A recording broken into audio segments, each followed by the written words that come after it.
merci d'être avec nous ce soir pour cette conférence que j'intitulais « Voir une nouvelle économie ». Donc merci d'être avec nous, Isabelle Coupé-Soubeyran, tout d'abord. Vous êtes économiste et maîtresse de conférence à Paris 1 Panthéon-Sorbonne, si je ne me trompe pas. Vous êtes également membre de l'Institut Veblen et vous avez récemment, l'un de vos récents ouvrages les plus pertinents aujourd'hui par rapport à notre monde, peut-être Le pouvoir de la monnaie, que vous avez co-signé avec Pierre Delandre et Augustin Cerceron, merci, où vous évoquez notamment la création de monnaies volontaires pour pallier aux problèmes de la dette aujourd'hui qui pose souci, et notamment de l'organisation globale du système bancaire. Et vous avez également publié très récemment cette année L'argent expliqué à ma mère et à mon banquier. Et à son banquier. À tous les banquiers de manière générale. Tout à fait. Qui est récemment sorti donc, et que vous pouvez retrouver en librairie. Et donc Dominique Méda, qui est présidente de l'Institut Veblen, sociologue et professeur de sociologie. Vous avez donc récemment publié, j'ai un trou de mémoire. Une société désirable. Une société désirable, exactement. Vous avez également co-signé de nombreux ouvrages, comme par exemple Ceci, le manifeste de travail, dont vous avez notamment écrit les propos finaux pour conclure l'ouvrage, ou encore Ceci, notre voie est possible, en 2020, avec Éric Ayet et Pascal Louquiec. Merci donc d'être avec nous ce soir.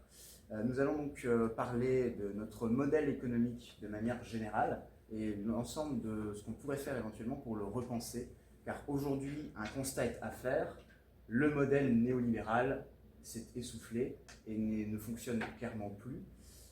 Aujourd'hui, nous avons un grave problème à ce niveau-là, que ce soit pour le secteur bancaire, avec notamment la financiarisation de l'économie, ou pour citer Dominique Bourg, le conditionné est placé au-dessus de ceux qui le conditionnent, en quelque sorte, puisque les cours du marché sont devenus la doxa générale pour donner une valeur à l'entreprise, en oubliant même que c'est justement cette entreprise même et ses travailleurs qui font toute sa valeur, en quelque sorte. Peut-être pourrions-nous commencer par un rapide état des lieux de ce modèle néolibéral, de comprendre en quelque sorte comment fonctionne notre monde et notamment l'émission, par exemple, de monnaie actuellement dans ce modèle néolibéral. Merci. Bon, merci beaucoup pour cette invitation et bonsoir à ce petit comité. Voilà. Alors, je ne vais pas vous faire un état des lieux complet du système néolibéral. C'est pas ce que j'avais prévu, mais en revanche, on peut effectivement commencer par la question de savoir comment fonctionne notre système monétaire contemporain. Et ça permettra ensuite de se poser la question de savoir si ça permet de financer une transformation sociale écologique.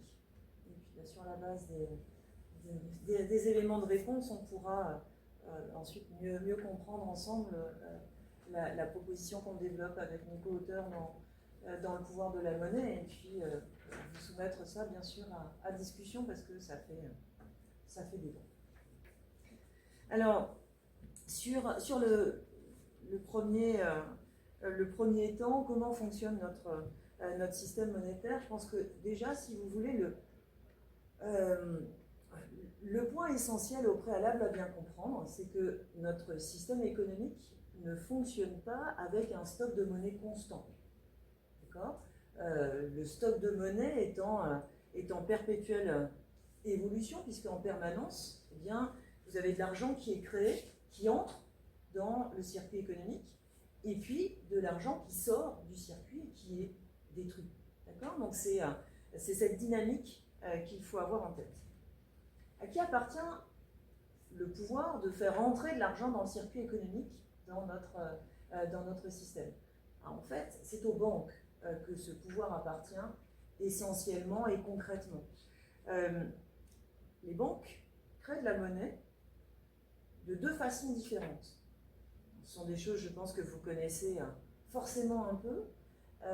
Lorsqu'une banque fait une opération de crédit, accorde un crédit à un client, eh bien, elle enregistre ce crédit à son actif et simultanément, elle inscrit le montant prêté à son passif sur le compte de dépôt de son client. Ça fait ainsi apparaître un dépôt, le crédit, c'est le dépôt. D'accord? Donc ça, c'est la première façon pour les banques de créer de la monnaie. Et puis, il y a également un autre mode qui est souvent moins mis en évidence, mais c'est un peu normal parce qu'en fait, c'est plus récent.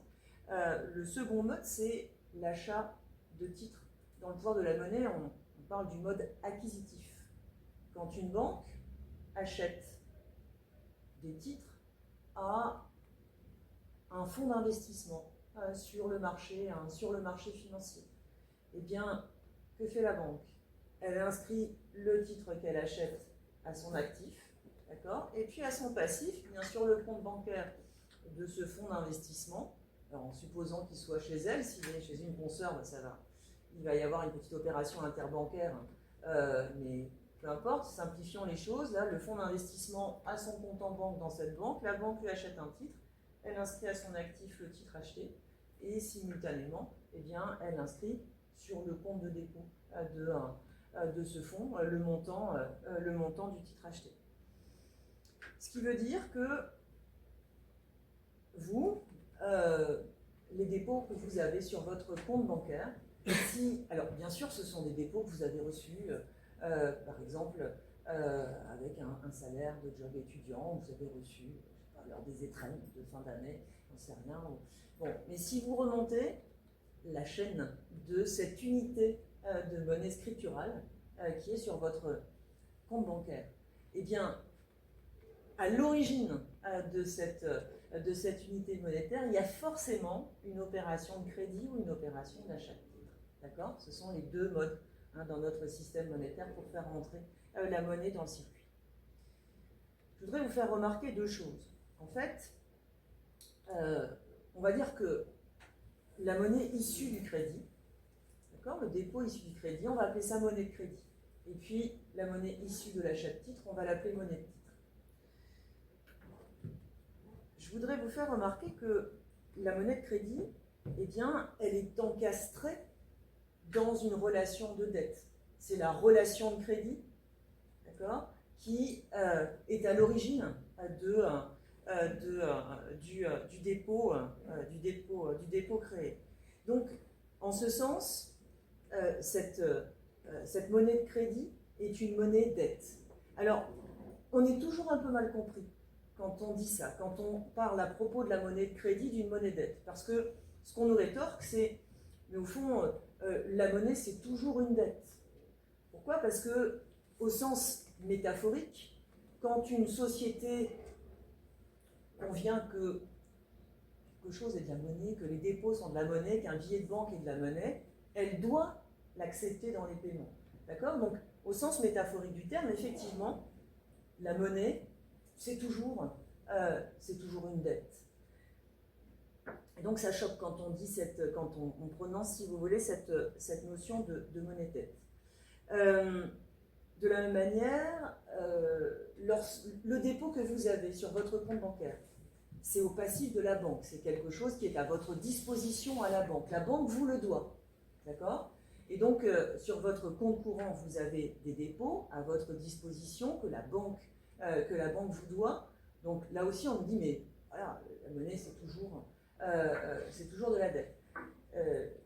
Dites-vous que ce dépôt-là, c'est quand même une dette très très particulière, parce que votre dépôt à vue, il ne rapporte pas intérêt, il n'a pas d'échéance, c'est pas une dette financière, d'accord? C'est pas une dette au sens strict du terme, certes, ça fait partie du passif de la banque, donc c'est une dette de la banque, mais au sens large. Donc, si vous voulez, nous, quand on parle de monnaie dette, eh bien, c'est pas une dette au sens métaphorique du terme, c'est pas non plus cette dette que constituent vos dépôts à vue au passif de la banque qui n'ont pas d'échéance, qui n'ont pas d'intérêt.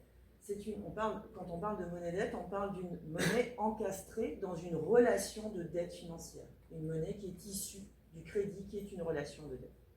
Ça, c'est une première remarque importante à comprendre. Comprenez ensuite que les deux modes, le mode bancaire qui fait la monnaie de crédit, le mode bancaire traditionnel, et puis le mode acquisitif qui fait la monnaie de titre, en fait, ce sont deux modes qui créent des euros qui sont parfaitement fongibles. D'accord? Encore une fois, les unités monétaires que vous avez sur votre compte bancaire, vous ne savez pas si à l'origine ça vient d'une opération de crédit ou si ça vient une opération d'achat de titres. Tout ça est parfaitement fongible.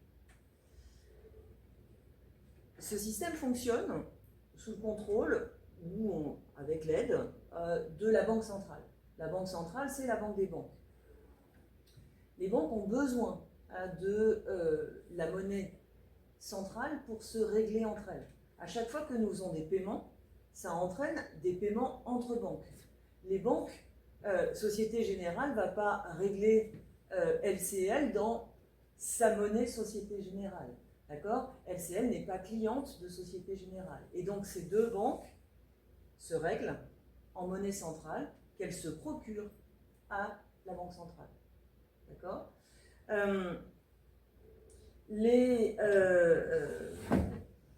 Le prix et le volume disponible de monnaie centrale va influencer la capacité de création monétaire des banques.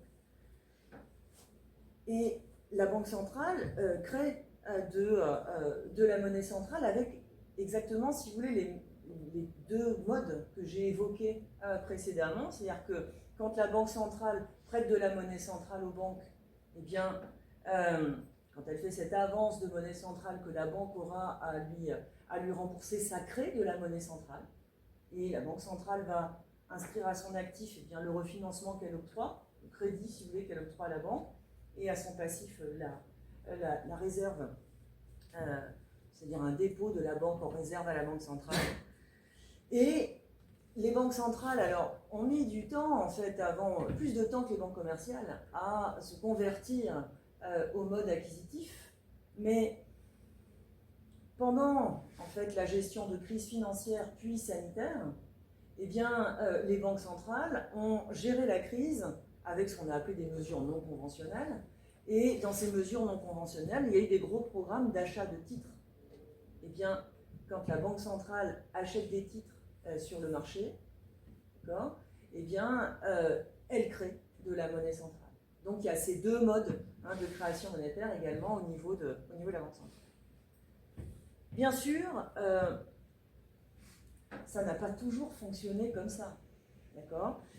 La monnaie de crédit, eh bien, on peut dire que c'est la monnaie du capitalisme industriel. C'est ce qui a permis l'essor du capitalisme industriel. Et c'est une transformation monétaire, ou si vous voulez, une bascule monétaire qui s'est opérée à peu près, alors ça s'est opéré assez progressivement, mais on peut quand même dater ça en gros du 19e siècle. La monnaie de titre, c'est celle du capitalisme financier, c'est le levier du capitalisme financier, c'est ce qui a accompagné la financiarisation du capitalisme. J'imagine que vous avez lu les travaux de Michel Aglietta, qui a analysé ces mutations du capitalisme. Quand il analyse la mutation du capitalisme industriel en capitalisme financier au tournant des années 70, eh bien, si vous voulez, c'est pas quelque chose qui est clair, Michel Aglietta, ça en l'occurrence, mais il y a une bascule monétaire qui s'opère, il y a une transformation monétaire qui s'opère. Les banques vont déployer leurs activités sur les marchés de titres, elles vont développer le mode acquisitif.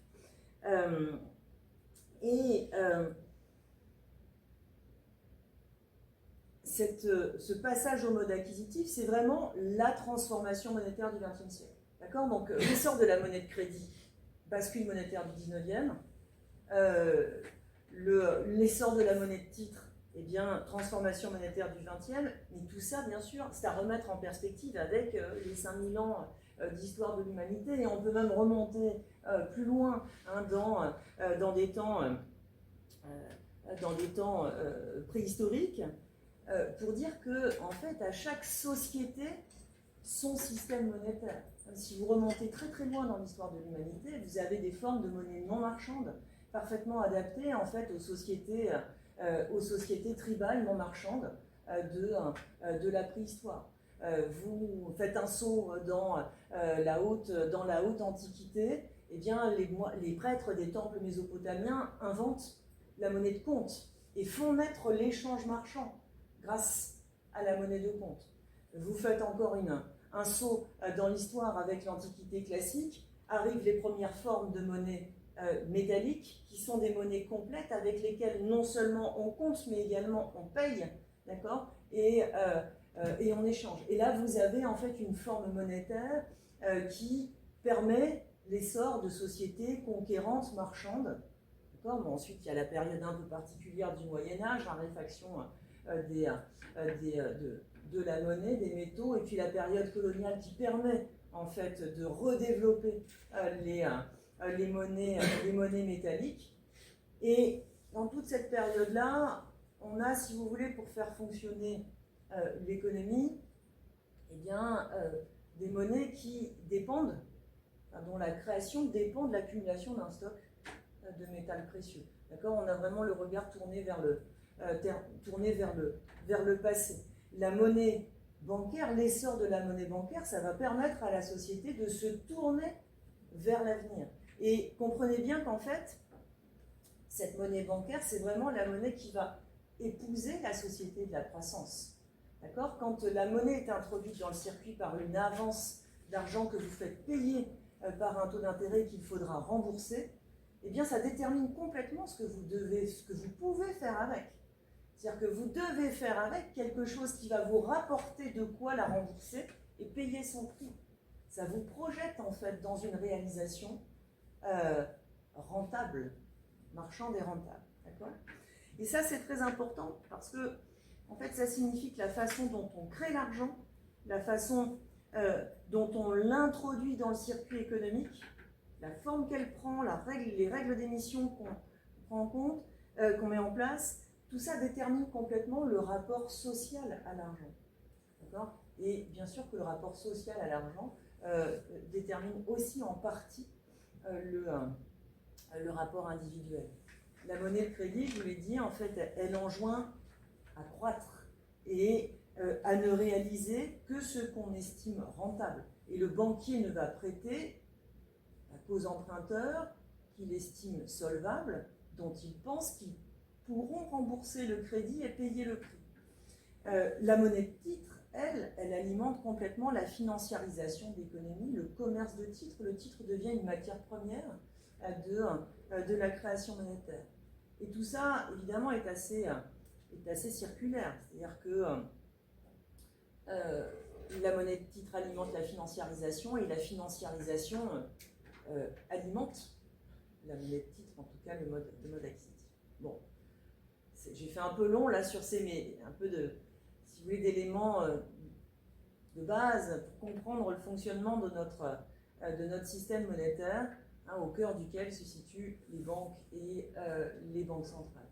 Alors, je n'ai pas du tout mentionné le rôle de l'État dans tout ça. S'il y avait parmi vous un fan de la théorie monétaire moderne, il serait sans doute très très frustré parce que les théoriciens de la monnaie moderne considèrent que la monnaie est la chose de l'État. Alors, l'État décrète le cours légal, d'accord, mais moi je n'adhère pas du tout à cette vision de la théorie monétaire moderne selon laquelle en fait seul l'État créerait de la monnaie. L'État ne crée pas la monnaie, c'est le secteur bancaire, c'est le système bancaire qui crée la monnaie et la met en circulation. Bon, ces considérations étant posées, est-ce que ce système-là nous permet de financer une transformation sociale et écologique? Alors, nous travaillons avec Dominique Méda à l'Institut Veblen, qui est un think tank qui promeut des idées, des travaux qui permettent de faire de la transition écologique un projet de société. Alors nous, notre société désirable, celle dont parle chaque mois Dominique dans ses chroniques du Monde et que tu reprends, que tu développes dans cet ouvrage, notre société désirable, c'est une société dans laquelle on respecte les limites planétaires et on respecte l'humain. D'accord ? C'est ça notre société désirable. Ça implique quand même, si vous voulez, pas mal de transformations par rapport au modèle actuel. Et moi, la question de recherche qui fondamentalement m'intéresse, c'est la question de savoir si cette transformation sociale écologique est réalisable dans le cadre de notre système monétaire et financier. Et ce que tu expliques dans tes propres chroniques hebdomadaires. Mensuel. Mensuel. Hebdomadaire, Hebdomadaire, je ce serait ne mensuel. pourrais pas. Et donc la conclusion à laquelle je parviens, enfin, c'est pas une conclusion, c'est vraiment un travail de longue haleine, mais l'intuition, on va dire, que j'essaie de nourrir par mes travaux, c'est que on ne peut pas y arriver à système monétaire et financier inchangé. Et on n'a pas seulement besoin de petites transformations financières à la marge, en verdissant la régulation financière, la politique monétaire, on a besoin de rentrer dans les arcanes du système monétaire et on a besoin d'une transformation à ce niveau-là. Donc c'est ça, si vous voulez, ce qui guide mes travaux. Alors quand on se pose cette question-là, est-ce que notre système monétaire et financier peut financer la transformation sociale écologique? La réponse un peu rhétorique qu'on entend parfois, c'est « oh, quand on veut, on peut ». D'accord ? Quand on veut, on peut. Moi, ça me fait toujours penser en fait à une petite phrase de mon prof de philo de terminale qui retournait le truc et qui nous disait « on ne veut que ce qu'on peut ». D'accord ? Et en fait, je crois que cette transformation sociale écologique, eh bien, on ne la veut pas. Nous, on la veut, mais on n'est pas encore très très nombreux à la vouloir, et donc collectivement, on ne la veut pas, parce que notre infrastructure monétaire et financière ne le permet pas. D'accord ? On ne le veut pas parce qu'on ne le peut pas. Et pourquoi ? Parce que notre infrastructure monétaire et financière est conçue pour une société de la croissance, tournée vers la rentabilité, tournée vers la réalisation de ce qui est rentable, de ce qui rapporte, tournée vers ce qui permet de faire de l'argent avec de l'argent. Notre système monétaire épouse parfaitement le système capitaliste. C'est le système c'est un système monétaire capitaliste conçu pour faire de l'argent avec de l'argent. D'accord ? Alors, petit raisonnement par l'absurde. Si le durable était aussi rentable ou plus rentable que le non durable, il serait financé à la hauteur des besoins. D'accord ?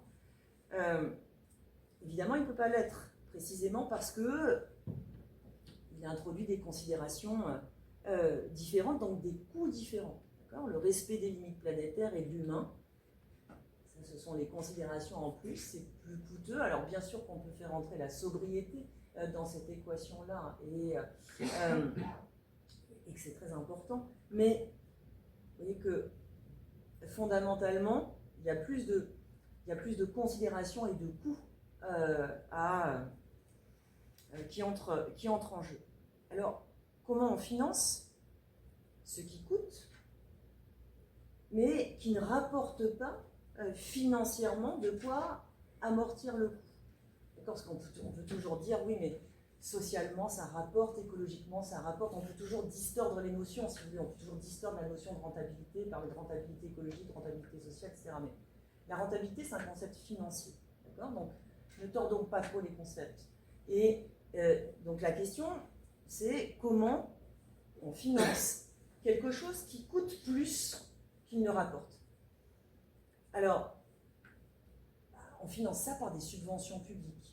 D'accord ? Ce sont des subventions qui permettent de financer le non rentable. L'État est le financeur des réalisations non marchandes et le financeur du bien commun. Donc ça nous amène à la question, une question supplémentaire, c'est oui, mais comment se finance l'État? Alors les théoriciens de la monnaie moderne, eux, ils passent vite sur cette question parce qu'ils nous disent que cette question n'a pas lieu d'être. D'accord ?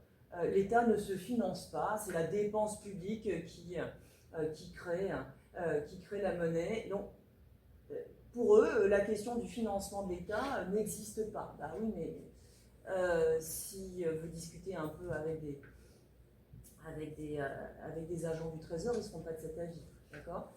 Donc, comment se finance l'État? Par l'impôt, par des emprunts sur les marchés de la dette. Si les besoins, je vais progresser par question au fur et à mesure, si les besoins de financement non rentable augmentent, et en fait c'est le cas dans la transformation sociale et écologique, vous avez toute une masse d'investissements à réaliser, il y a bien sûr une partie d'investissement rentable, mais il y a beaucoup d'investissements non rentables, d'accord ? Surtout d'ailleurs en articulant le volet social et le volet écologique. Alors, si les besoins de financement non rentable augmentent, est-ce que l'État peut augmenter l'impôt ou la dette à la hauteur des besoins? D'accord? Bon, la réponse à cette question, la réponse est une réponse d'économiste, c'est ça dépend. Alors commençons par la dette. Est-ce que la dette peut augmenter à la hauteur des besoins?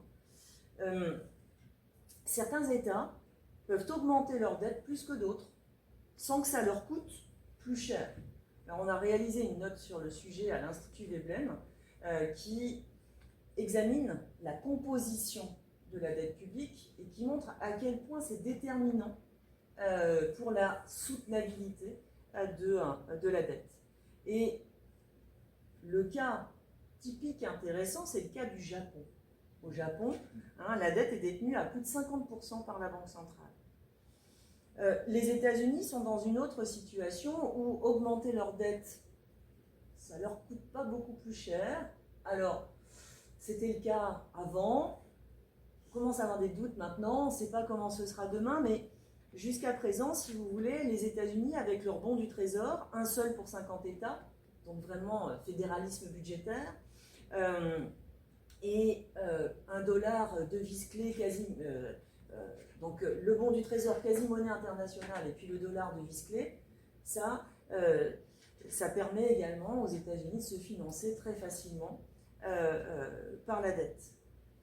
Donc là, vous voyez, on a comme deux totems d'immunité, une grosse part de dette publique détenue par la Banque centrale et puis un bon du Trésor, enfin un titre de dette qui sert de quasi-monnaie internationale émis dans une devise clé. Si vous regardez la situation des pays de la zone euro, aucun évidemment n'est dans cette situation. On n'a aucun de ces deux totems. D'accord ? On n'a pas de devise clé, on n'a pas un eurobond et l'eurosystème détient, les banques centrales nationales détiennent, ça dépend des pays, mais autour de 20%, on va dire, de la dette publique. Je prends le chiffre pour la France. Alors, on peut chercher à se doter, on peut chercher à gagner ces totems d'immunité, on peut chercher à augmenter la part de la Banque centrale dans la dette publique en faisant des nouveaux programmes d'achat d'actifs, on peut chercher à avancer vers le fédéralisme budgétaire, vers l'union budgétaire. Bon, on peut essayer d'aller vers ça, d'accord ? Et ça fait partie des solutions, des pistes en tout cas qu'on examine et qu'on discute à l'Institut Veblen quand on réfléchit à ces questions. Mais à chaque fois, si vous voulez, on met quand même aussi en évidence les difficultés ou le problème que ça pose. Le quantitative easing, c'est pas une panacée. Les banques centrales ont géré les crises de cette manière-là. Ça creuse les inégalités et potentiellement ça élève l'instabilité financière. Ça fait des bulles de prix d'actifs, ça fait monter les prix d'actifs. L'union budgétaire, ce serait bien, sauf que l'Allemagne y est encore résolument opposée. D'accord ? Et troisième remarque, en fait, même là où la dette peut augmenter sans risque d'insolvabilité, sans risque d'insoutenabilité de l'État, comme au Japon qui fonctionne avec une dette de 250% en proportion du PIB, même là-bas, qu'est-ce qu'on voit ? On voit qu'en fait, la dette a beaucoup augmenté et l'investissement public en proportion du PIB a décliné.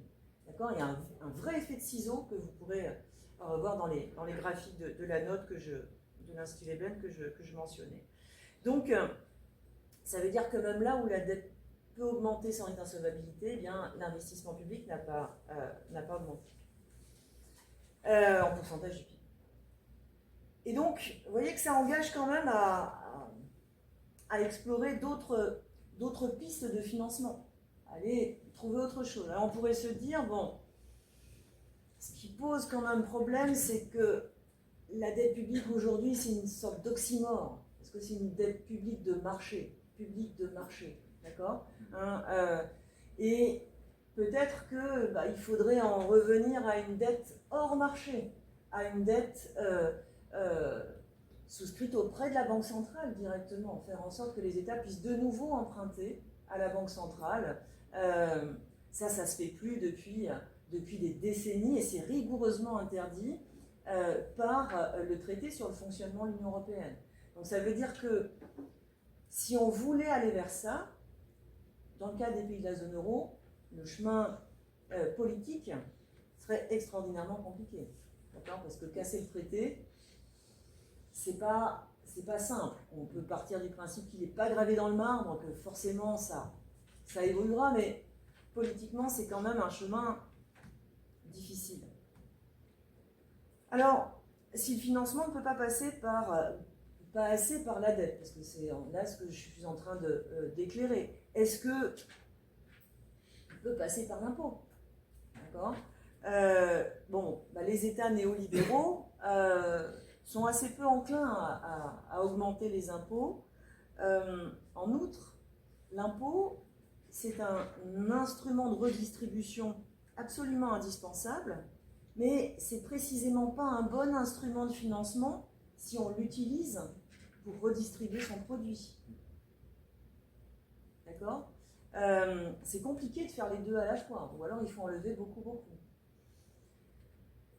Bon, donc, je ne suis pas du tout opposée à des réformes fiscales, mais précisément parce qu'il faut plus de justice fiscale, d'accord ? Mais plus de justice fiscale, plus de redistribution. Et vous voyez que c'est difficile de faire de l'impôt à la fois un instrument fort de redistribution et un instrument de financement. Bon, alors, la dette compliquée, augmenter la dette compliquée, augmenter l'impôt compliqué. On peut se dire, bah oui, mais il n'y a qu'à être plus efficace dans la dépense publique, d'accord ? Mieux réallouer la dépense publique. Bon, oui, il y a sans doute des enjeux d'efficacité, il ne faut pas les écarter, je pense que, bien sûr, mais pas à la hauteur des besoins, d'accord ? Un doge de gauche. Voilà. Et donc, vous voyez, une fois qu'on a mis en évidence que c'est pas si simple d'en passer par l'augmentation de la dette, c'est pas si simple d'en passer par l'augmentation de l'impôt, eh bien on se dit pourquoi, si on peut pas manier facilement le levier budgétaire, le levier fiscal, eh bien manions le levier monétaire.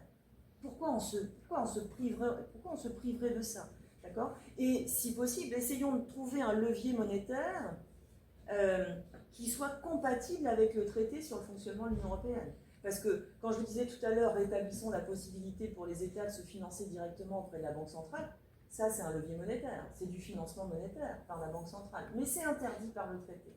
Et en outre, vous voyez, donner la possibilité à Donald Trump ou à Vladimir Poutine de se financer directement comme ça auprès de la Banque centrale en faisant sauter l'indépendance de la Banque centrale, je pense que dans la situation actuelle, c'est quand même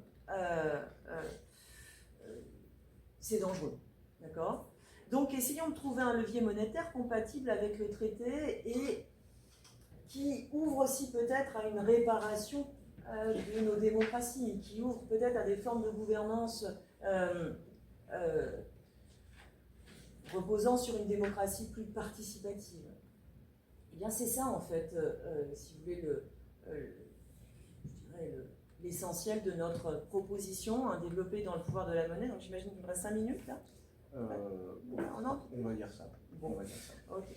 Alors, donc la proposition que l'on développe dans le pouvoir de la monnaie, donc après être revenu sur l'histoire longue de la monnaie pour montrer justement que la monnaie c'est une institution qui façonne la société, la monnaie fait société, et que tout ça se transforme beaucoup dans le temps.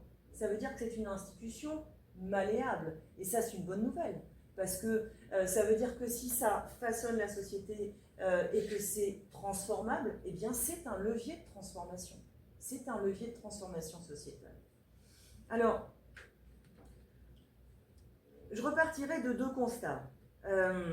Les banques centrales, parce que le fond de notre proposition, c'est qu'il s'agit, si vous voulez, de mettre les banques centrales à contribution, mais en même temps, notre proposition s'insère quand même dans une gouvernance assez différente de celle actuelle des banques centrales.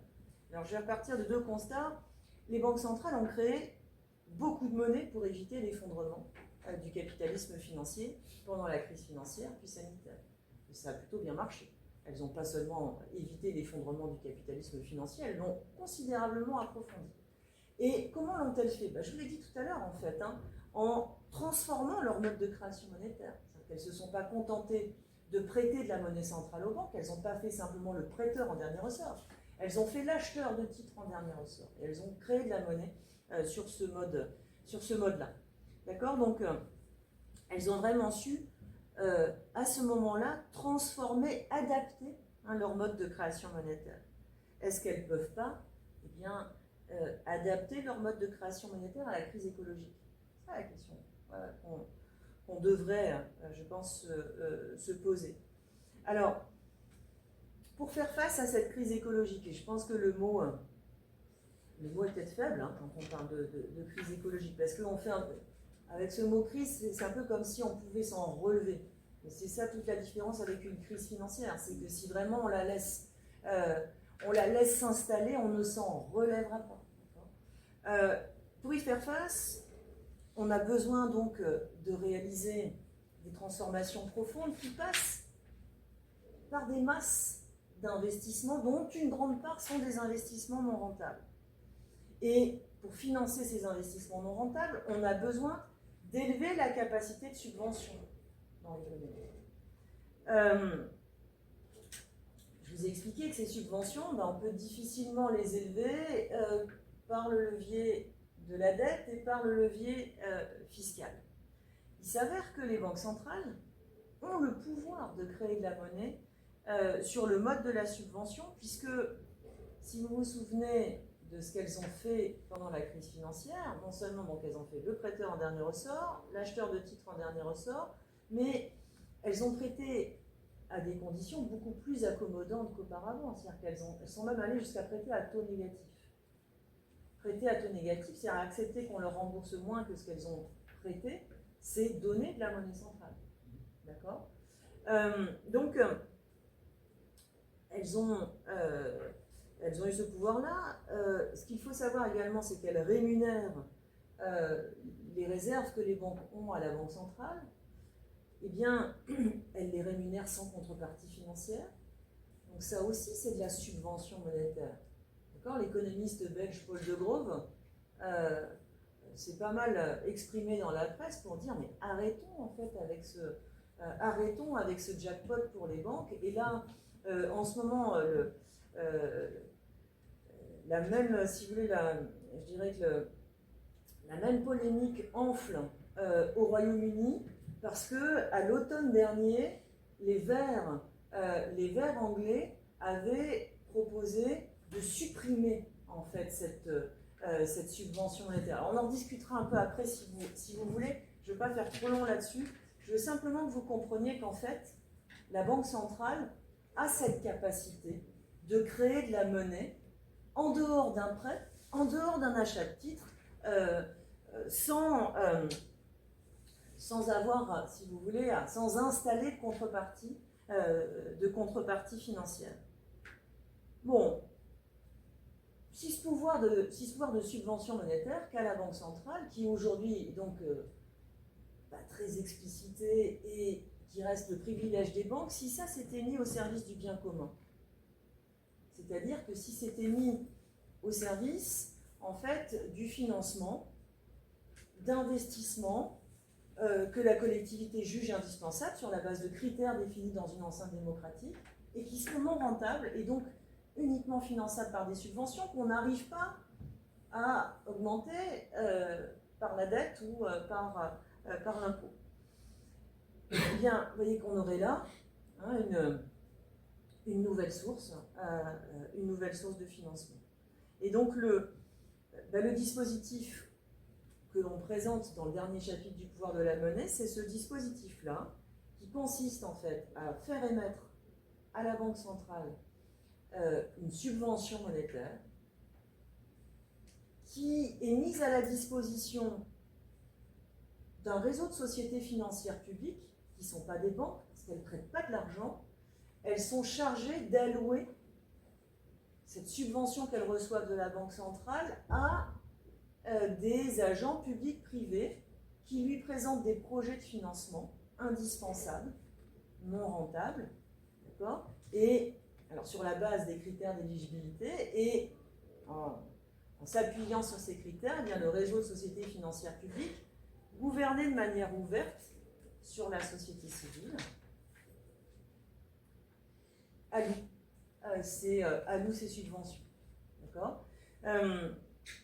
Si vous voulez, techniquement, c'est exactement la même chose que quand la Banque centrale prête à taux négatif ou rémunère les réserves des banques.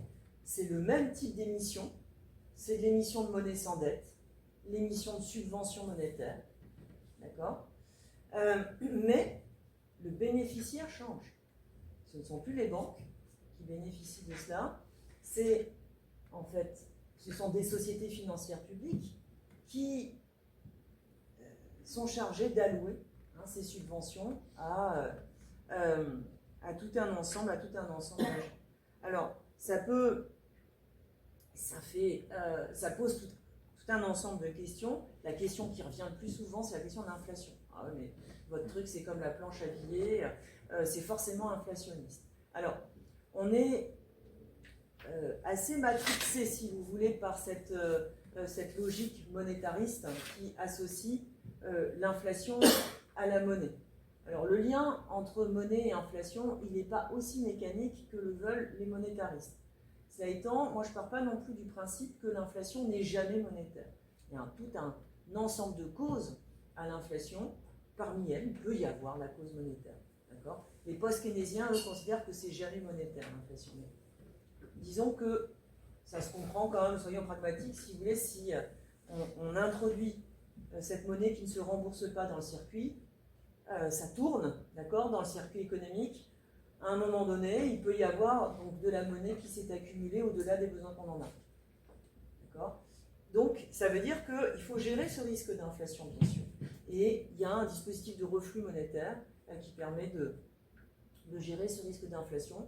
On met en place des micro-taxes qui permettent de faire refluer la monnaie vers l'institut d'émission, vers la banque centrale qui peut la détruire. Donc, le risque d'inflation monétaire, en réalité, il est tout à fait gérable. Et une banque centrale, gère l'inflation monétaire. Elle ne sait, au fond, que gérer cette inflation-là. Mais l'inflation monétaire, c'est tout à fait gérable par une banque centrale. L'inflation que les banques centrales aujourd'hui gèrent mal, c'est celle qui est liée au dérèglement climatique. Mais là, vous voyez qu'on a un dispositif qui permet d'investir dans la transition écologique et qui, a priori, permet de lutter en fait, contre cette part d'inflation liée au dérèglement climatique. Voilà, donc l'inflation, c'est vraiment pas c'est en fait pas la critique la plus importante qu'on peut opposer à ce dispositif. Moi, il me semble, si vous voulez, que le point peut-être de faiblesse de cette proposition, c'est la gouvernance, parce que ce type de dispositif peut vraiment bien fonctionner en fait avec une gouvernance ouverte sur la société civile. Ça fonctionnerait très bien avec un institut d'émission qui dirait à la Banque centrale combien de subventions monétaires il faut. Et ça, c'est pas très compatible avec l'indépendance de la Banque centrale. D'accord ? Alors, en revanche, on peut mettre un pied dans la porte en installant un comité à l'intérieur de la Banque centrale qui émet une recommandation. Et la Banque centrale suit ou ne suit pas et on ne revient pas sur son indépendance, mais en revanche, ce comité est ouvert sur la société civile. D'accord ? Donc le point de... Je dirais que ce qui reste vraiment à penser, peut-être que la difficulté essentielle, elle est plus au niveau des conditions de bonne gouvernance qu'au niveau du risque inflationniste. Après, ça fait une perte au bilan de la Banque centrale. Est-ce que c'est grave une perte pour une banque centrale ? Non, la preuve, elles en font là et on n'en fait pas les... D'accord, hein, on s'en inquiète pas trop. Et surtout, en fait, il y a moyen si vous voulez, d'éviter la perte au bilan de la Banque centrale en posant même un jalon de comptabilité écologique, en enregistrant à l'actif de la Banque centrale une contribution écologique qui vienne équilibrer la subvention monétaire à son passif. Comme ça, vous n'avez pas la perte et vous avez la mémoire en fait de cette émission de subvention monétaire. Est-ce que c'est compatible ou pas ? À partir de ce que j'ai dit avec le cadre institutionnel européen. Alors, je travaille en ce moment avec des juristes et on examine cette question-là. Alors, ils ne sont pas, si vous voulez, ils sont pas complètement convaincus que ce soit parfaitement compatible. Ils ne sont pas non plus complètement convaincus que ce soit explicitement incompatible. D'accord ? Donc, ça veut dire qu'il y a un petit chemin. Il y a un chemin de crête, ça ne veut pas dire qu'on y arrivera forcément, parce qu'en fait, on n'y arrivera que si la Banque centrale le veut bien. Si elle ne le veut pas en l'état de sa gouvernance, eh bien, ça ne se fera pas.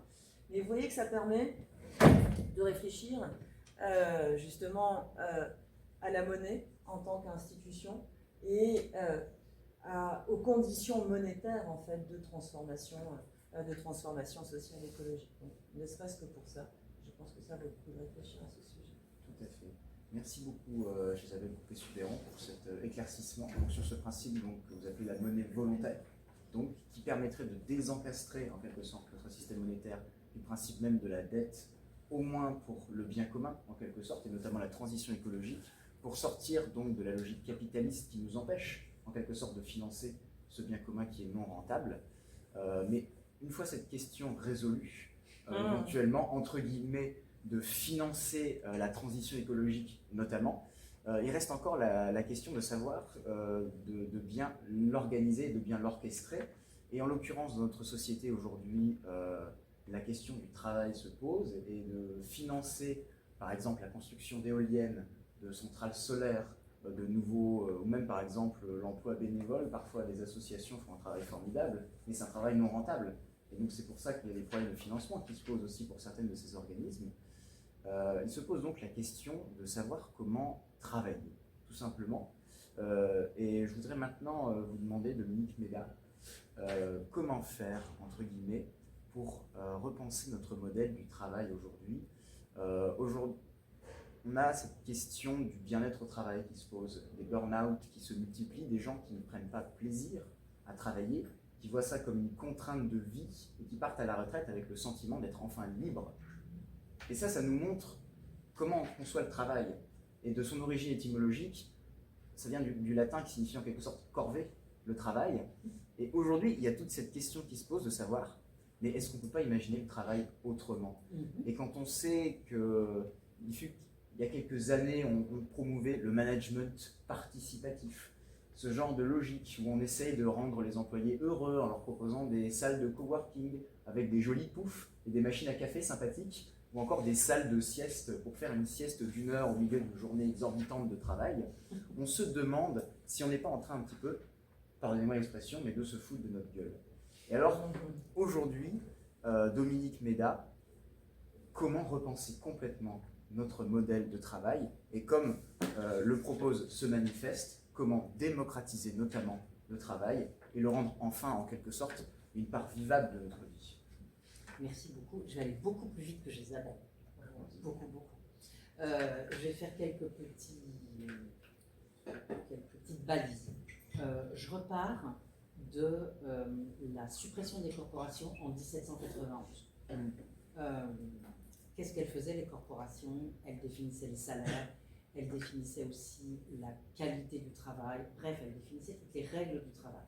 On supprime les corporations en 1791, ce qui veut dire qu'on va avancer, on va subir la révolution industrielle, avec tous les lignes qu'il faut, sans aucune règle, comme ça s'appelle.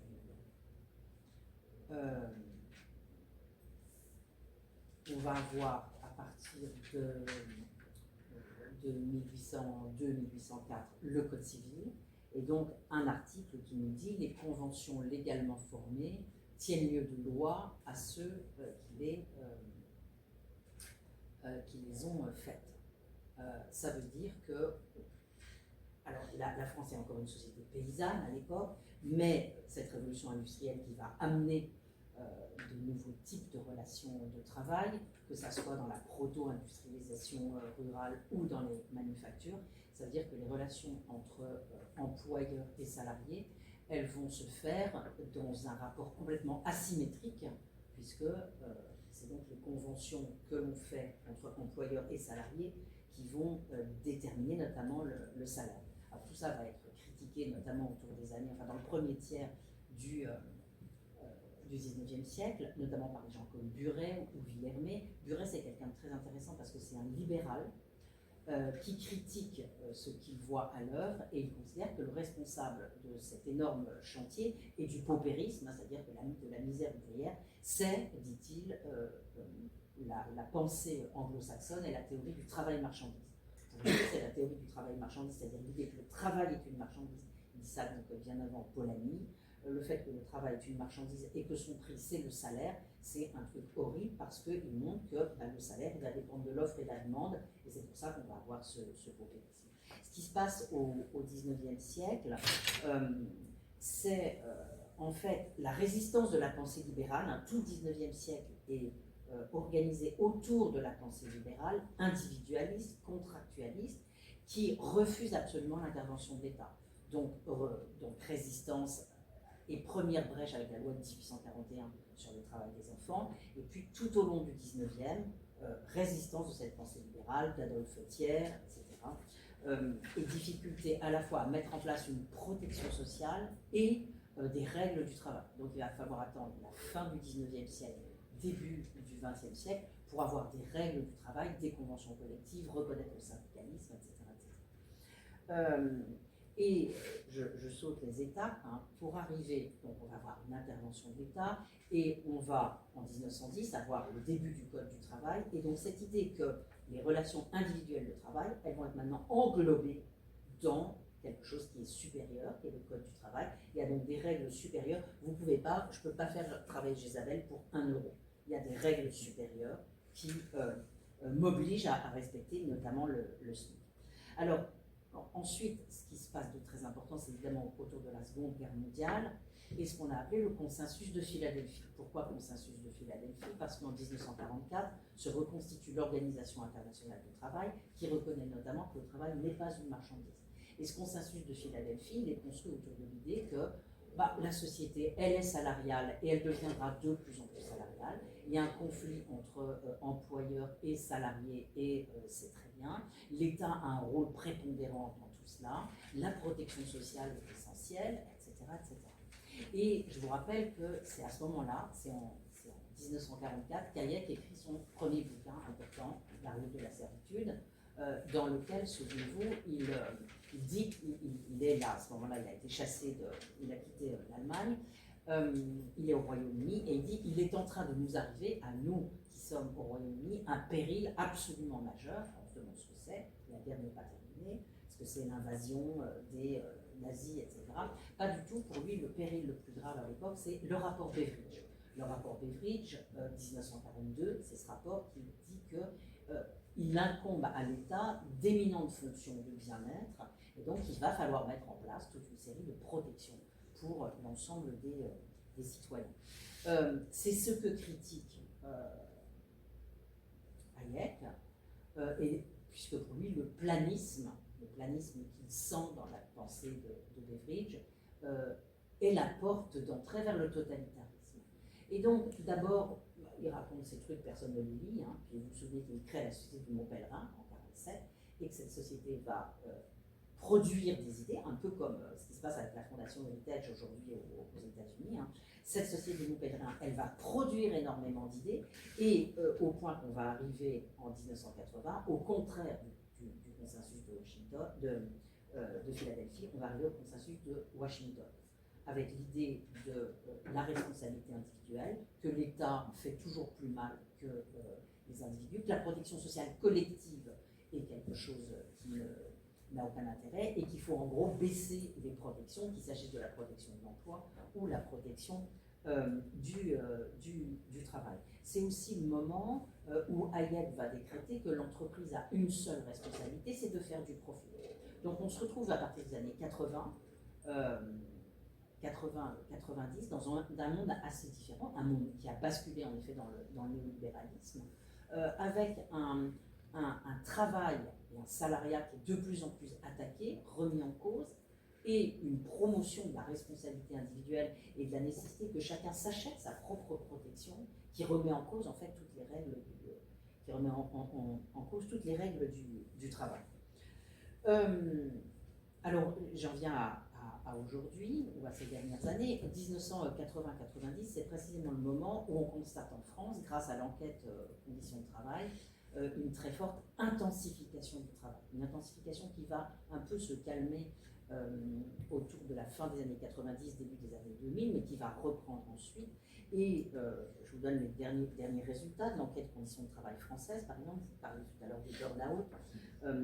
Dans cette la dernière vague de l'enquête sur les conditions de travail en France nous dit que 37% des salariés ne se sentent pas capables de tenir dans leur travail jusqu'à la retraite. Ce qui est un chiffre absolument énorme. Les femmes plus que les hommes, les cadres 32%, les ouvriers employés 39%. Et donc en effet, alors l'étymologie de travail, en effet, comme vous le savez, c'est trépalium, même si c'est un petit peu contesté, c'est-à-dire un instrument de torture finalement. Et aujourd'hui, en effet, l'impression que l'on a, même si un certain nombre de salariés se disent satisfaits, c'est que ça ne va pas du tout dans le travail. Quand on regarde, il y a une enquête conditions de travail européenne qui nous permet de comparer 36 pays.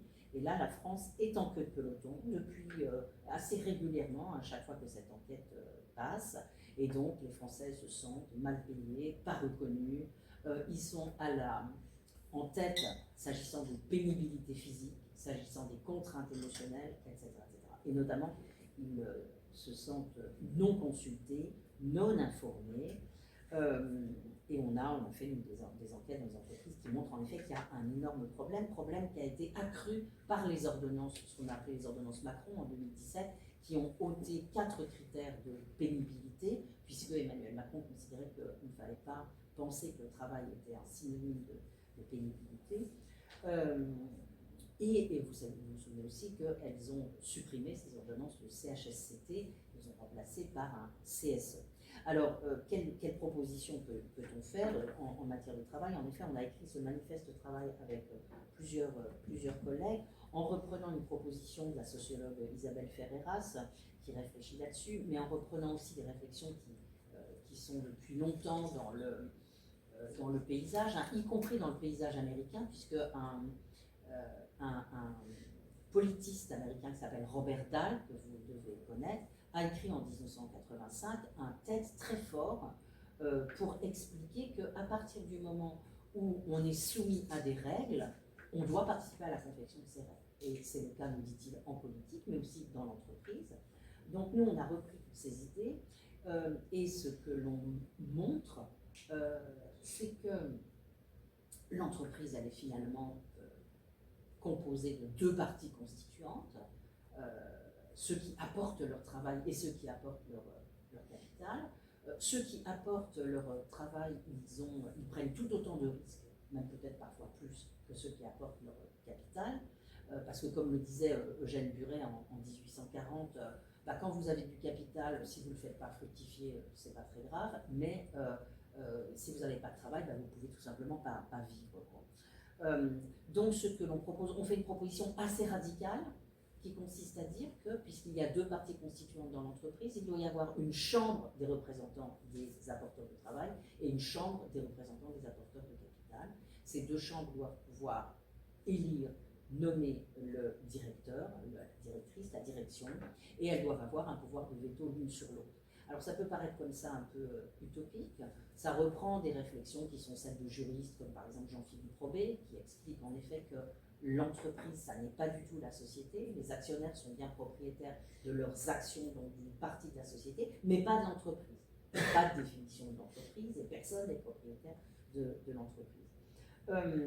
Voilà, donc c'est ce que nous proposons. Aujourd'hui, Isabelle Ferreras rend un rapport qui a été fait à la demande de la ministre du Travail espagnole, le gouvernement espagnol voulant commencer à mettre en place cette proposition. Vous voyez que c'est une proposition un peu radicale, qui néanmoins n'est que le point d'aboutissement de ce qui existe dans d'autres pays, la codétermination en Allemagne par exemple, ou dans les pays nordiques. En Allemagne, ça se passe à la fois par le fait que vous avez des conseils d'entreprise dans lesquels il n'y a pas le chef d'entreprise et qui ont beaucoup de pouvoir, mais aussi par le fait que des représentants des salariés participent au conseil d'administration ou de surveillance, et c'est la même chose dans les pays nordiques. Voilà pour cette proposition-là. Autre pan des propositions peut-être pour réencastrer dans la réflexion sur l'écologie, hein.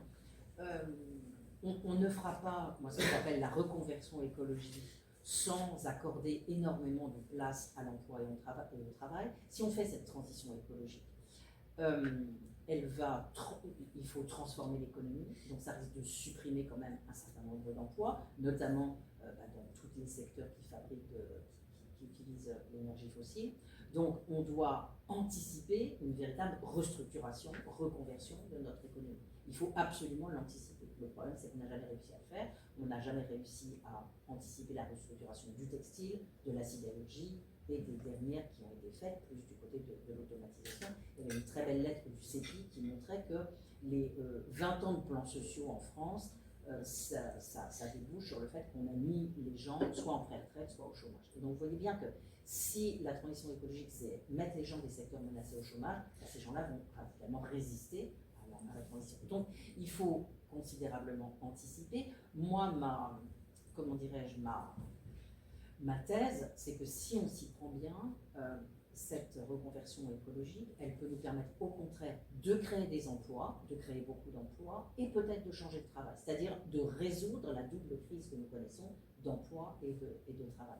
Pourquoi créer des emplois? On a pas mal d'études. Alors ça a commencé en 2013 avec une étude de Philippe Quirion, il y a eu plein d'études de l'ADEME, il y a eu des études de Négawatt. Et surtout, je m'appuie sur un dernier papier du SGPE, le secrétaire général à la planification écologique, qui nous dit qu'en 2030, on aura besoin de former 2 800 000 personnes dans le bâtiment, l'agriculture, les énergies et le quatrième secteur, bâtiment, agriculture, énergie et transport, bien sûr. C'est-à-dire 4 secteurs concernés par la planification écologique. On devra, horizon 2030, 2 800 000 emplois. Donc il me semble que là, on a une chance. Alors évidemment, le petit problème, c'est que ces emplois sont peu attractifs, mal payés, pénibles, et qu'on risque, donc moi ma thèse, c'est pas du tout que pour la transition écologique, il va falloir moins travailler ou qu'on aura moins besoin de travail. Je pense qu'au contraire, on aura besoin de plus de travail, moins de mécanisation, moins d'énergie mécanique, moins d'énergie, plus de travail humain. Mais que donc voilà, c'est une question d'organisation de notre société pour reconvertir les personnes, ce qui n'est pas une mince affaire. Simplement, les secteurs qu'on va devoir développer sont beaucoup plus intensifs en main-d'œuvre que les secteurs qu'on va devoir fermer ou réduire. Pensez à l'agriculture, alors c'est un mauvais exemple dans ce qui se passe en ce moment, mais l'agriculture, si on passe d'une agriculture pleine de pesticides et conventionnelle à une agriculture agroécologique, on a besoin de beaucoup plus de main-d'œuvre finalement. Voilà, j'en reste là pour l'instant. Mais merci beaucoup. Et donc, repenser le travail, finalement, ce serait un moyen aussi si je le retrouve, de mettre fin à ce que David Graeber appelle les bullshit jobs, en quelque sorte, et aussi de redonner du sens à ce système de travail. Alors, je lève aussi peut-être un document qui peut faire trembler, qui peut faire peur, si je le retrouve. Voilà, alors attention, je tiens le monde libertaire entre mes mains. Est-ce que l'autogestion, ça peut être une inspiration? Ça m'est venu comme ça. On peut penser à la CFDT des années 60, avant qu'elle devienne un syndicat de cadres en quelque sorte, si je caricature. Est-ce que l'inspiration autogestionnaire qu'on a pu voir dans l'Espagne catalane des années 1936, ou ce mode de vie où les travailleurs s'organisaient eux-mêmes, son patron finalement, est-ce que c'est pas c'est une voie d'inspiration en quelque sorte pour démocratiser le travail? Ça revient un peu, et ça revient un peu avec toutes ces réflexions. Vous avez vu que des salariés essayent de reprendre leurs entreprises. Bon, il y a évidemment Duralex, mais la législation n'est pas très commode. Moi, j'ai passé un mois en Italie l'an dernier, il y a 2 ans, je ne sais plus, et il y avait l'entreprise GKN qui fabriquait des essieux, donc une entreprise anglaise, qui a fermé du jour au lendemain son site à Florence.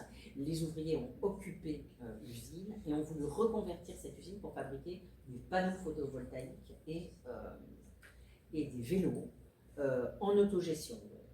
Bon, ça n'a pas marché parce que la région n'a pas soutenu, la ville n'a pas soutenu. Je ne sais pas très bien où ça en est, mais c'était intéressant. Donc, on va dire qu'on n'a aujourd'hui pas la législation nécessaire pour pousser et pour aider à cela, mais évidemment, c'est quelque chose d'intéressant. Tout à fait. Mais alors justement, la question est de pouvoir changer cette législation. Et alors, je voulais peut-être aborder un point, entre guillemets, plus concret. Alors, en tant que fédéraliste européen, peut-être passer sur ce point d'agrandir l'échelle de pensée de nos politiques économiques. Vous avez récemment repartagé, j'ai vu une tribune sur Le Monde vers un social fédéralisme que j'ai trouvé très intéressante, même si non, j'ai pas pu la lire en entier parce que je ne suis pas chanceux abonné au Monde malheureusement. Mais j'ai pu quand même consulter le début de cette thèse, j'ai trouvé très intéressante, et même dans une autre voie est possible, vous faisiez mention notamment par exemple du salaire minimum européen, ou encore d'une TVA européenne, des choses sur lesquelles nous, à Volt, on pense énormément, et peut-être aussi donc penser au niveau des politiques monétaires, des politiques budgétaires européennes. Qu'est-ce qu'on pourrait penser en quelque sorte pour réussir à penser l'économie au-delà simplement du cadre national seul de cet idéal d'État-nation, puisque aujourd'hui on se rend bien compte qu'on ne peut pas juste penser l'économie au niveau national. Même le droit du travail, on ne peut pas se permettre de penser uniquement au niveau national, en laissant par exemple des travailleurs dans d'autres États souffrir à notre place, en quelque sorte. Quelles seraient les pistes en quelque sorte, et là je vous invite à un dialogue éventuellement sur cette petite question avant de laisser notre public passer à ces questions, vers ce social-fédéralisme, comment on pourrait y arriver aujourd'hui? Je vous laisse avec ça, débrouillez-vous. C'est une tribune qu'on a signée avec Assis, avec Piketty, Balibar et quelques autres. Moi je suis très fédéraliste, ça fait longtemps que je soutiens cette idée. Je suis très inspirée par beaucoup d'auteurs, d'autrices. Je vous conseille un livre que moi je trouve remarquable, le livre de Céline Spector, une philosophe qui a écrit Nos Démos. Elle répond aux eurosceptiques qui lui disent mais on peut pas avoir de souveraineté européenne et on ne peut pas faire une Europe fédérale parce qu'il n'y a pas de peuple européen. Et elle répond, en gros, je vous la fais courte, mais elle a écrit ça en 600 pages, un peuple, ça se construit. Ça se construit avec une constitution, avec des délibérations, etc.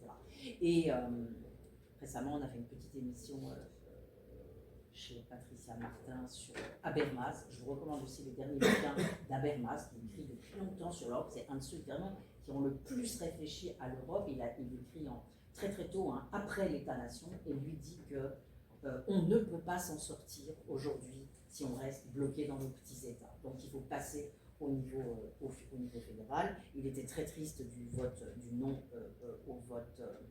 au référendum en 2005. Et j'en profite, si tu me permets, Isabelle, pour vous présenter ma petite obsession sur la lettre Mansholt. Donc, moi, j'ai deux sujets de travail, le travail et les politiques sociales d'un côté, et de l'autre côté, la croissance, la critique de la croissance, l'écologie. Et donc, vous connaissez le texte central qui est Limits to Growth, publié en 1972, et j'ai été passionnée par la réception du rapport Limits to Growth, double réception, la réception politique, la réception économique. Je ne m'attarde pas du tout sur la réception économique, c'est la lecture qu'en fait William Nordhaus, celui qui aura le prix Nobel en 2018, et Nordhaus dit ce rapport ne vaut rien, en gros parce qu'il n'y a pas de prix dans le Nobel, donc surtout ne le lisez pas. Et il a contribué à décrédibiliser le rapport Limits to Growth, qui était hyper important. Je pense qu'on a perdu 50 ans à cause de Nordhaus. Mais il y a une autre réception très intéressante, c'est la réception politique. Mansholt, Sipho Mansholt, est un socialiste néerlandais qui est depuis 1958 membre de la Commission des communautés européennes. À l'époque, on va rester à 6 jusqu'à 72, et il est chargé de l'agriculture. Il fait des plans productivistes très très méchants, très très serrés. Et pendant les vacances 71, il lit le rapport, les bonnes feuilles du rapport Meadows. Et il est complètement bouleversé. et il entame une sorte de conversion. Il est convaincu qu'il faut entraîner, organiser la bifurcation écologique de l'Europe. Je répète, on est à 6 à l'époque. Il dit que seule l'Europe est capable de faire ça. Et il écrit une courte lettre à son président de la Commission des communautés européennes, qui est un Italien. Et dans cette courte lettre, il fait un programme de bifurcation écologique absolument extraordinaire, que je vous recommande vraiment de lire, et qu'on a republié donc, aux éditions de Petit Matin il n'y a pas longtemps. Où en gros, c'est vraiment, il explique qu'il faut une planification européenne articulée à une planification nationale, faire baisser la consommation matérielle, augmenter la consommation matérielle, plutôt que la croissance du PIB, poursuivre la croissance de l'utilité nationale, etc., etc. Et c'est très, très, très intéressant. Et je trouve que c'est d'une actualité bouleversante, c'est-à-dire qu'on pourrait reprendre toutes ces idées qu'il faut protéger l'Europe par des barrières, etc., etc. Et donc, ce qui m'intéresse dans son texte, alors je vous raconte comment ça s'est terminé, puisqu'il deviendra président de la Commission européenne en 1973, mais ce texte, la lettre, tombe dans les mains d'un certain nombre de personnes, dont Georges Marchais, le secrétaire national du PCF, qui s'en empare et va l'utiliser comme instrument pour appeler à voter non au référendum de 72, référendum pour l'entrée de 4 nouveaux pays. Et donc il dit, regardez, voilà, tout ce que c'est faire l'Europe, c'est l'appauvrissement, d'appeler à l'appauvrissement des ouvriers, à la croissance zéro, etc. Donc Matt Scholz s'en prend plein la figure, il n'arrivera jamais à mettre en place son truc et on referme la porte. Il me semble que, voilà, il nous faut, c'est tout ce que je vais dire, il nous faut mettre en œuvre ce programme avec un budget européen, un fédéralisme beaucoup plus poussé. Il faut qu'on montre aux personnes pourquoi plus d'Europe, ça va être bon pour eux. Je crois qu'il faut qu'on montre pourquoi l'Europe, pourquoi plus d'Europe, c'est désirable, ce qu'on ne sait absolument pas montrer aujourd'hui. Habermas fait plein de propositions en ce sens. Il dit qu'il faut des conventions citoyennes, qu'il faut que les gens se connaissent, se rencontrent, débattent, qu'on ait des listes transnationales pour les élections européennes. Donc voilà, moi je pense qu'aujourd'hui, plus que jamais, il faut appeler au fédéralisme. Et, c'est mon dernier point, je vous rappelle qu'en 1948, on a eu le congrès de La Haye à l'appel des fédéralistes européens. Eux, ils voulaient faire les États-Unis d'Europe. Ils pensaient qu'il fallait commencer par faire l'Europe politique. Et le congrès de La Haye a échoué, sans doute à cause des Anglais qui avaient un peu peur de la réaction des Américains. À l'époque, pourquoi on a voulu faire les États-Unis d'Europe? Parce qu'on était sous la double menace de l'URSS d'une part et du chantage du plan Marshall. Et donc c'est la peur en quelque sorte qui nous a donné envie de tous nous rassembler. Je me souviens de la une du mouvement fédéraliste européen qui disait les États-Unis d'Europe vous éviteront l'écrasement. On voyait l'Europe entre l'URSS justement et les États-Unis comme une sorte de super puissance qui permettrait de résister à ça. Tout à fait. Ça résonne beaucoup avec la période actuelle, hein, c'est-à-dire que dans le contexte géopolitique actuel, si on veut effectivement ne pas se retrouver totalement écrasé par des blocs qui s'affrontent, la Chine, les États-Unis, c'est pour ça que c'est la Russie, on a besoin de ça. Et qui fait capoter tout ça? Parce que donc il y a un premier échec en 1948 et puis on remet, les fédéralistes reviennent en 1953 avec une proposition portée par SPAC, avec une assemblée élue et un exécutif responsable devant ce Parlement élu. On est en 1953. Qui fait capoter tout ça? En 1954, les Français qui refusent la communauté européenne de défense. Et donc, patatras. Et donc, on va construire une Europe radicalement différente de celle qu'on voulait. On va construire une Europe économique en pensant que le politique suivra et le politique n'a jamais suivi. Tout à fait. Petit compte d'ailleurs que la France refuse, alors que Pleven, par exemple, avait établi le plan et que le gouvernement français était proposé quasiment le plan. Et finalement, le Parlement refuse, sous la pression notamment des gaullistes et des communistes, qui, dans une alliance improbable, ont fait capoter le projet finalement. Isabelle Couppé-Soubert. Moi, j'ai pas grand-chose à ajouter. Hein. Je suis sur la même ligne. Je pense qu'on a effectivement besoin des États-Unis d'Europe. Je pense que c'est une condition sine qua non pour que l'Union européenne survive. Voilà, je pense on est parti d'un projet essentiellement économique et monétaire. Donc une union très incomplète, sans union budgétaire, sans union politique. Et voilà, je pense que c'est pas viable sans ça. Donc soit on arrivera à trouver le chemin vers l'union budgétaire et l'union politique, soit le projet européen se désagrégera. Et ce qui est triste, c'est de constater que, je le disais tout à l'heure, en fait, le chemin de l'union budgétaire, c'est quand même, ça semble être pour le moment un chemin largement barré, même si, certes, dans les moments de crise, on a su trouver des formes d'union budgétaire, de mise en commun de ressources. Donc, mais voilà, ça a été fait avec une grande résistance de l'Allemagne qui a accepté à la condition de ne pas avancer davantage sur le chemin de l'union budgétaire. Ouais. Bon, l'Allemagne évolue, ils sont dans des grands plans d'investissement. Moi, je me dis qu'à un moment donné, ils vont sans doute, en fait, avoir besoin d'un plus grand partage de ressources. Peut-être que ça débloquera un peu les choses, mais voilà. Donc, je me dis que c'est vraiment ces chemins-là que l'on doit emprunter si l'on veut pérenniser le projet européen. Sinon, je crois qu'il ne restera pas grand-chose en fait du projet européen sans cela. Et le chemin n'est pas tout tracé. Le chemin n'est pas tout tracé, non. Mais je vais parler de quelqu'un qui est peut-être un petit peu beaucoup libéral même, mais sa pensée politique à propos de l'Union européenne est quand même intéressante. Enrico Letta il nous disait d'en faire l'Europe dans un monde de brut, et proposer le meilleur et pas seulement une alternative au pire. Quand il faisait le constat finalement de comment fonctionnait et comment était construite l'Union européenne, il nous disait aussi justement on a fait l'union monétaire sans l'union économique. Et c'est vrai que le semestre européen, qui est entre guillemets la planification européenne des politiques budgétaires nationales, reste très insuffisant pour réussir à vraiment se coordonner, à faire plus que se coordonner, à construire ensemble une politique.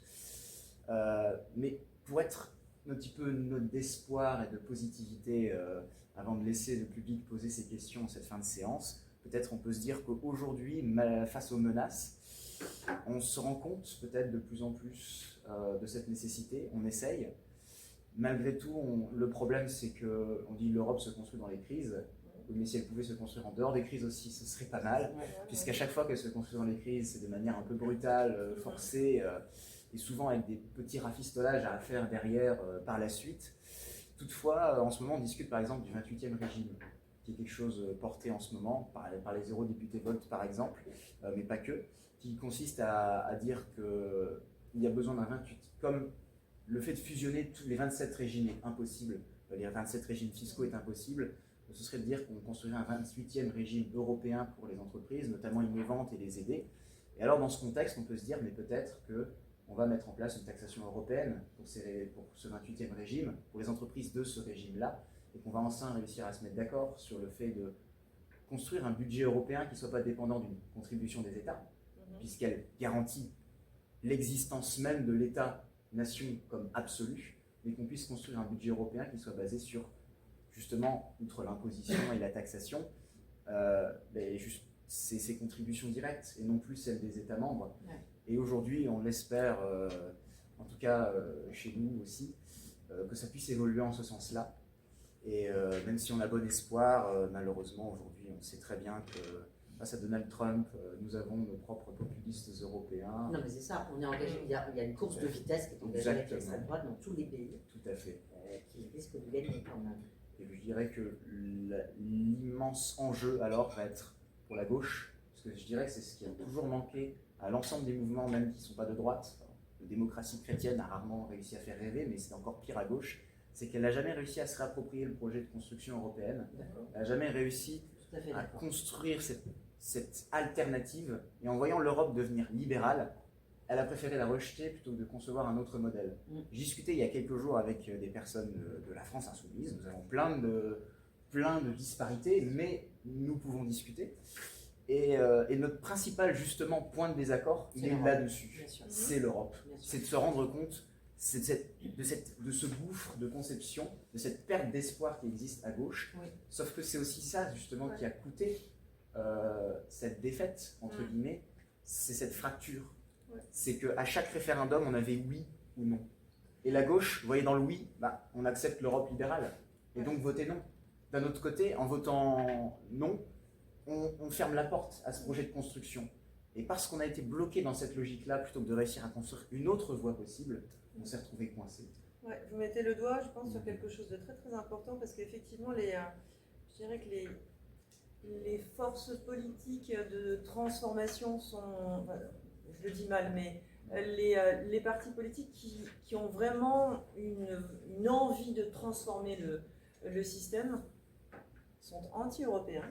Et ceux qui sont pro-européens sont en fait très conservateurs, parfois en ignorant même la force de leur conservatisme. Et arriver à penser en fait une transformation sociétale à dimension européenne, il me semble que c'est quelque chose qui manque dans le... et vous voyez, je ne veux pas ramener ça à ce qu'on fait, mais quand on propose une transformation monétaire à dimension européenne, décentralisable aux échelles nationales et territoriales, mais voilà, quand on présente en fait une transformation monétaire à dimension européenne, c'est pas si facile de se faire entendre politiquement. Alors pas simplement parce que la plupart des politiques comprennent pas grand-chose à la monnaie, d'accord. Il y a un gros voile d'ignorance autour de la monnaie. Je pense que le fond du problème, c'est pas tant celui-là. Le fond du problème, c'est précisément que transformation et Europe, eh bien, chez les politiques, ça ne va pas de pair. Aujourd'hui, il n'y a pas de force politique qui soit, je dirais, transformatrice et européenne. Moi, chaque fois que je fais une chronique sur l'Europe, je m'en prends plein la figure. Tout à fait. De toute part. Hein. Très, très peu de soutien. Bref. C'est justement notre raison d'être à Volt, qui est un parti pan-européen et fédéraliste. Même si on a nos défauts, surtout notre section allemande qui est très ordolibérale, malheureusement, on essaie quand même de porter ce projet, mais on se rend compte en effet, quand on essaie d'être médiatisé, que les gens j'arrive pas à invisibilisent. Tout à fait, exactement, merci beaucoup. Même par exemple, bon, c'est pas un exemple très flatteur, mais la convention de Bernard Cazeneuve avait décidé de nous inviter parce que les centristes en commun nous avaient mentionné. Bon, il y a beaucoup de problèmes dans ce mouvement, mais au moins on était invités quelque part. C'était déjà un premier pas. Et entre François Hollande et Raphaël Glucksmann, qui parlaient d'Europe, nous avions notre représentante Cécile Richard. Et lors de toutes les médiatisations qu'ils ont pu avoir, on disait regardez François Hollande, il est mou, il dit pas grand chose. Et Raphaël Glucksmann, pareil, c'est un peu vide. Et on parlait de ces deux-là pour les critiquer de toute manière, et on parlait absolument pas de nous finalement, en se gardant à l'esprit ces forces traditionnelles qui existent. Et on se retrouve donc avec Raphaël Glucksmann, qui est notre représentant, avec certaines critiques parfois vis-à-vis de cette personne-là. Et on se dit, mais quand est-ce qu'on va nous laisser parler, nous laisser donner notre chance? Mais c'est vrai que quand on combat un système qui est conçu pour être pérenne et s'auto-entretenir, forcément il ne nous laisse pas rentrer à l'intérieur. Mais bon, on va se battre pour ça. Moi, je n'avais pas du tout compris que vous étiez un parti politique. Moi non plus. Mais non, vous avez rien dit. Ah mince. Et là, maintenant. On sait là tous maintenant. membres de ce parti politique. Non, malheureusement. Intéressé par ce malheureusement. parti. Peut-être. On ne sait pas encore. Et bien maintenant, sur cette note, je vais laisser les questions au public pour un échange, j'espérais, fructifiant pour ce petit quart d'heure qu'il nous reste avant de devoir quitter la salle. Si vous avez des questions, sinon on peut encore papoter des heures. Ou des réactions. C'était juste par rapport à la proposition que vous faisiez pour trouver un nouveau système avec des subventions monétaires de la Banque centrale, etc. Je me demandais, alors peut-être mal compris, mais c'est quoi un peu la différence avec ce que fait un peu déjà la Commission européenne avec les fonds de transition, Green Assist et tout ce programme-là qui permettent de faire des transitions écologiques directement avec des subventions.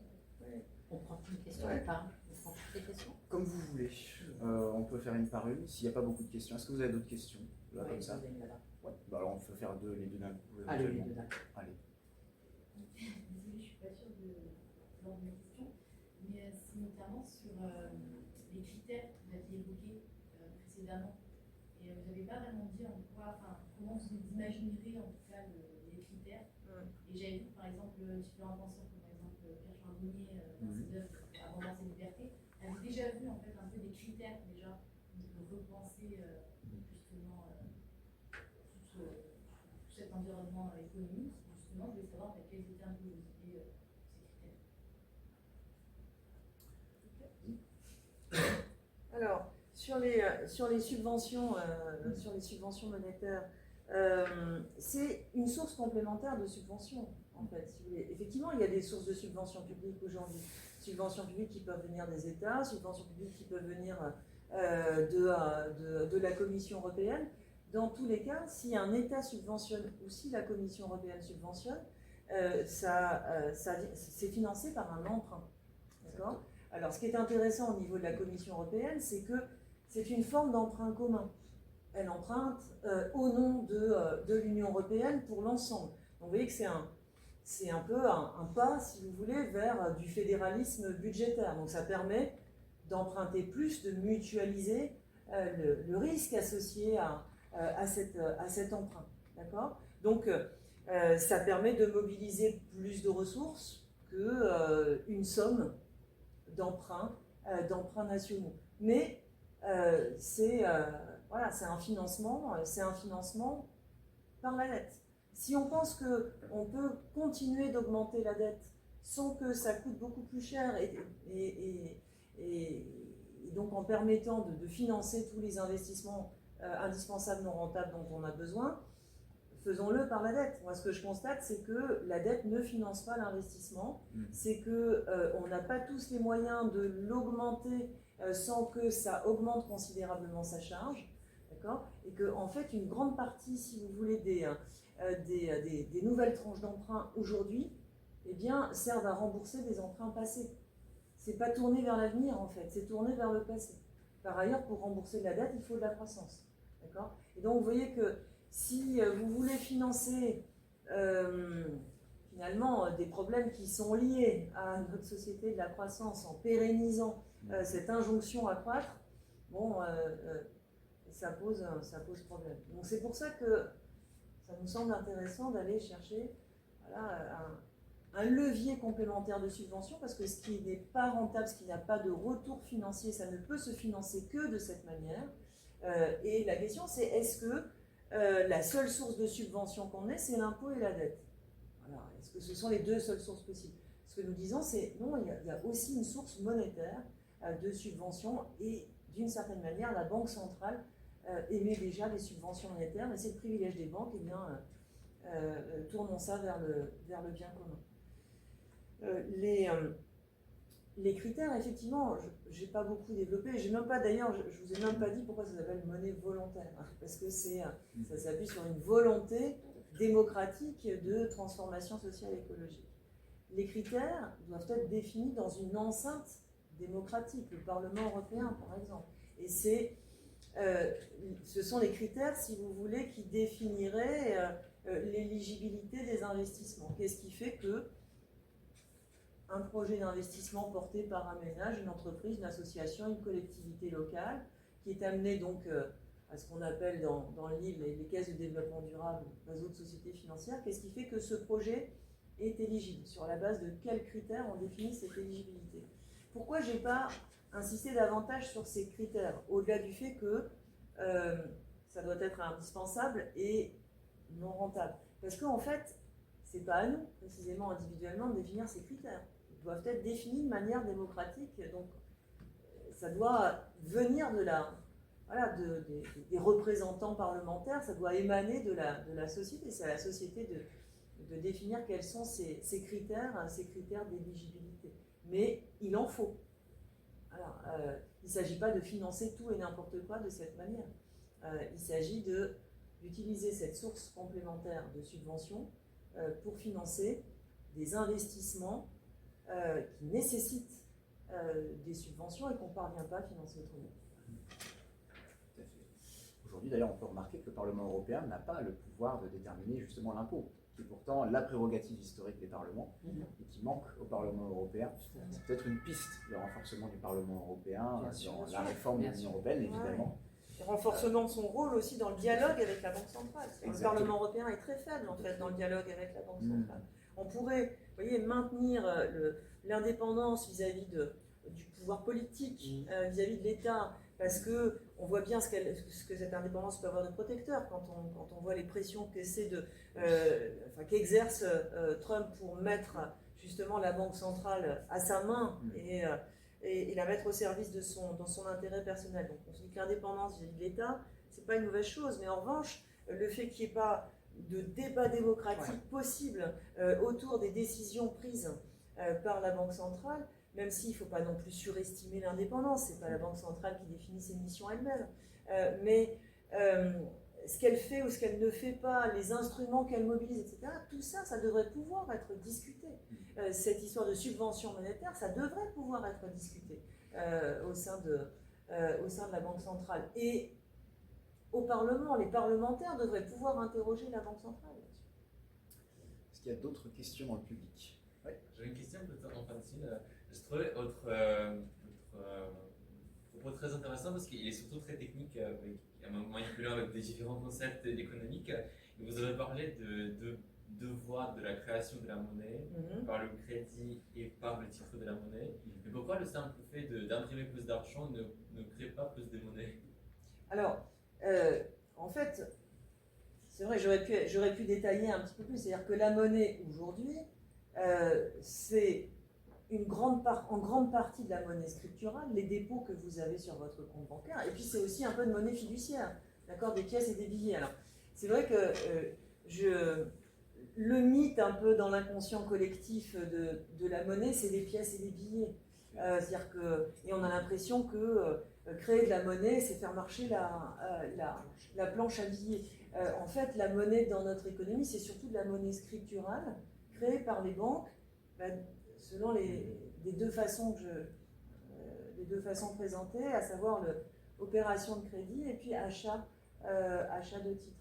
Mais oui, ça vous a peut-être troublé que je ne mentionne pas du tout les billets et les pièces. Et vous avez peut-être vu l'émission, un documentaire d'Arte sur la monnaie récemment, documentaire assez intéressant, mais réduisant la monnaie aux pièces. C'était assez. Donc c'était un documentaire sur l'histoire de la monnaie avec plein de choses hyper intéressantes vraiment sur l'histoire de la monnaie, mais c'est en fait l'histoire des pièces de monnaie. Alors la monnaie, voilà, dans le système monétaire contemporain, c'est à 85% des dépôts, d'accord, voilà, issus du crédit ou d'achat de titres. On n'a qu'une dizaine de 10% environ de la monnaie qui est en fait fiduciaire et qu'on tient entre les mains. Exactement. On paye tous En avec France, notre carte c'est 10%. bancaire. Ça dépend des pays en effet, mais globalement, oui, tout à fait. Après, c'est vrai que l'histoire monétaire est passionnante au niveau des pièces, comme instrument de pouvoir, etc. Mais il ne faut pas oublier que les Vénitiens, dès le 14-15e siècle, ont mis en place le papier monnaie pour réaliser leurs déplacements. Et c'est vrai qu'aujourd'hui, c'est la majorité justement de cette monnaie, avec tous les problèmes que ça cause sur le fait de se représenter d'ailleurs ce qu'on utilise comme monnaie. Parce que c'est vrai que la monnaie fiduciaire donne à l'avantage de savoir ce qu'on dépense. Alors qu'avec la carte bancaire, quand on dépense 150 €, on ne s'en rend pas forcément compte. Ça pique moins que quand on donne un billet de 100 et avec un billet de 50, par exemple. Mais ce sont des tergiversations de ma part. Est-ce qu'il y a d'autres questions peut-être dans le public avant de refermer cette page de conférence? Oui. Juste, vous disiez que l'Union européenne avait interdit le fait de revenir à une dette publique hors du marché, donc directement avec les banques centrales. Et c'est pourquoi, en fait, c'est par peur d'autoritarisme de la vie? Alors, ça, c'est l'article 123 du traité sur le fonctionnement de l'Union européenne qui interdit au système européen de banque centrale de faire des avances ou d'accorder des découverts aux États. D'accord ? Et cette interdiction d'un financement monétaire des États, elle s'est installée dans les années 70-80. Ça coïncide vraiment, si vous voulez, avec la révolution néolibérale. Et l'argument qui était mis en avant, c'était le risque d'inflation. C'est-à-dire que le financement monétaire des États était considéré comme un risque d'inflation supplémentaire, ce qui est très discutable. Mais en fait, vous voyez que ça a surtout permis d'installer un mode marchand de financement des États. C'est-à-dire qu'on a financiarisé le financement des États, on l'a installé sur les marchés financiers. Alors en vendant l'idée que ça permettrait plus de discipline budgétaire, que les États seraient soumis à la pression du marché. Bon, il y a effectivement, si vous voulez, une mise sous pression qui va sans doute à l'encontre du financement du bien commun. Une fois qu'on a dit ça, est-ce que la solution aujourd'hui, c'est rétablir le financement monétaire des États, outre le fait que c'est interdit? Vu l'état de nos démocraties, sincèrement, je ne crois pas. Et vous voyez, la conception de la monnaie qu'on a dans l'ouvrage, c'est une conception en fait qui est un peu à mi-chemin entre une conception marchande et une conception étatiste. C'est-à-dire que si on considère qu'aujourd'hui notre système monétaire n'est pas au service du bien commun et que le pouvoir monétaire est accaparé par les banques. La question c'est à qui doit-on rendre la monnaie, le pouvoir de la monnaie. Pas sûr que ce soit à l'État, en l'état de nos démocraties, qu'il faille rendre le pouvoir de la monnaie. Je pense qu'il faut rendre le pouvoir de la monnaie à la société tout entière. Alors c'est plus facile à dire qu'à faire, mais d'où l'idée de cette gouvernance partagée, d'une transformation au niveau de l'institution monnaie qui nous mette en capacité de financer le bien commun sans se soumettre à la pression du marché. C'est l'installation d'un petit îlot monétaire non marchand, non capitaliste à l'intérieur du système. Si je peux compléter d'ailleurs, c'est paradoxal qu'on dise que ce soit le fonctionnement ancien du vieux cycle du trésor qui provoquait l'inflation, et qu'en parallèle on dise que ce soit justement l'endettement qui provoque l'inflation, alors que si on regarde bien justement les données de l'endettement, à l'époque du cycle du trésor, l'endettement du trésor français était extrêmement bas, entre 20 et 30% du PIB, et aujourd'hui, dès lors qu'on passe dans le système justement libéral, avec endettement par le marché financier, on voit que la courbe d'endettement ne cesse d'augmenter finalement. C'est ce paradoxe qui nous montre à quel point le système actuel est pernicieux, aussi dans ses justifications et dans son système. Est-ce qu'il y a une dernière question peut-être? Oui. Oui, une question plutôt sur la partie travail de la discussion de ce soir. Deux questions, une question assez naïve. Comment on explique que la France soit un si mauvais élève en matière de conditions de travail, en termes d'accidents de mort au travail, parce que je ne pense pas que le droit du travail français soit le moins protecteur. Quels sont les facteurs d'explication? Ensuite, sur la proposition que vous avez développée, Madame Médard, comment est-ce que vous avez pensé la place des organisations syndicales et comment vous avez pensé réenchanter l'engagement des salariés pour la promotion et de leur condition de travail, quand on voit à quel point ça peut être compliqué au sein des entreprises de faire vivre un CSE, de faire vivre une section syndicale, de faire vivre un débat, et même à l'échelle du débat public. Ça peut être compliqué d'avoir un vrai débat de fond sur l'aspect qualitatif du travail, pas uniquement quantitatif. Parce que c'est vrai que les débats sont assez mobilisés par exemple du temps de travail qui est importante et de la rémunération qui sont importantes, qui ne sont pas les seuls. Merci. On doit aller très très vite malheureusement, parce qu'on doit en passer juste là. J'essaie de répondre à cette question dans un petit bouquin qui va apparaître dans quelques jours, qui s'appelle Le travail, pourquoi travaillons-nous aujourd'hui? En gros, pourquoi on est dans cette situation? Une entreprise trop hiérarchique, très hiérarchique, avec des syndicats qui sont dans une position d'opposition et pas de consensus, comme ça peut être le cas dans les pays nordiques. Pays nordiques, en 1899 au Danemark, 1938 en Suède, tout le monde se fout sur la gueule en gros, et ils décident de se reconnaître les uns les autres, syndicats, patronat, et de travailler ensemble. Ça ne veut pas dire que c'est du oui, mais donc travailler ensemble et avancer ensemble. Je pense que c'est la première réponse. Et on voit bien que dans les pays qui ont de la codétermination, ça va mieux que dans les pays qui n'en ont pas.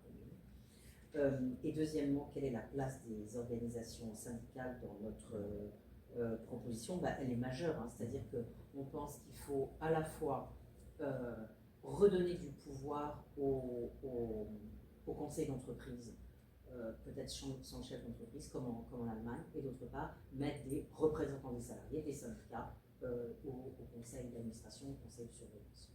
Donc une place qui serait centrale, peut-être avec un syndicat qui serait plus un syndicalisme de service, un syndicalisme qui ressemblerait au syndicalisme nordique, et donc peut-être un peu moins pluraliste finalement. On a une fragmentation du syndicalisme qui est handicapante aujourd'hui. Eh bien, merci beaucoup Merci d'avoir été à avec vous. nous ce soir.